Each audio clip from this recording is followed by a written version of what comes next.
Hi skaters out there. Today's video is the fourth segment in our series on how we are making our mini ramp. It's going to be so fun. As you can see, I have already made the flat bottom, and that's what this video is going to be about. We're going to be talking about how we made our flat bottom and then connecting the flat bottom to the two transitions to lock it all in, okay? So in the last video I had the two sides made, but we had yet to do this flat bottom. So since this video, I've connected these, tied these in on the sides and made sure they're nice and tight. And then I made the flat bottom basically out of the same pressure treated 2x4s as we made the ramps.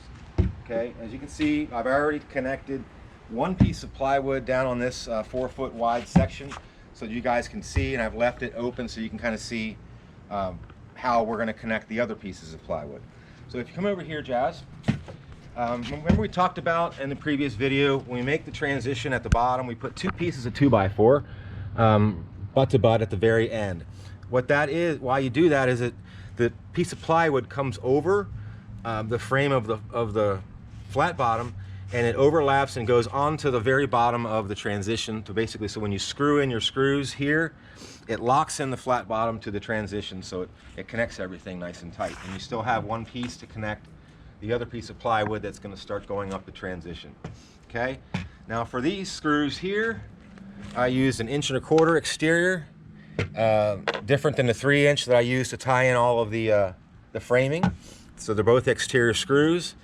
You don't need them as long, obviously, because this plywood is 3/8 of an inch thick, and you just got to screw that to the plywood. So what I did here is these 2x4s are 8 inches apart. Basically, we talked about that in the previous video. So I drew a line, I marked them across and drew a guideline all the way across. So you basically, it makes it screwing in, so you can screw the screws in a lot easier. You're going to find those 2x4s underneath a lot easier when you do a guideline like that. So, and you want to make sure your screws are countersunk in like these here. You can see they're down in there nice and tight. Okay, so once you lock in your plywood here, I've done this here, and you can see there's still plenty of 2x4 for the other pieces of plywood to connect to. So once we get this all locked in and tied in, we're going to be moving up the transitions with the plywood, and then do 2 layers of plywood and then onto the coping. But for now, this video is just on how we are connecting the flat bottom to the transitions. Once we've already done this, we've already connected everything, and I've already made sure everything is nice and level. So that's very important before moving on to the plywood. As you can see here on this scale, or this level, see, we're nice and level this way, left to right, and we are nice and level this way as well. Pretty level this way.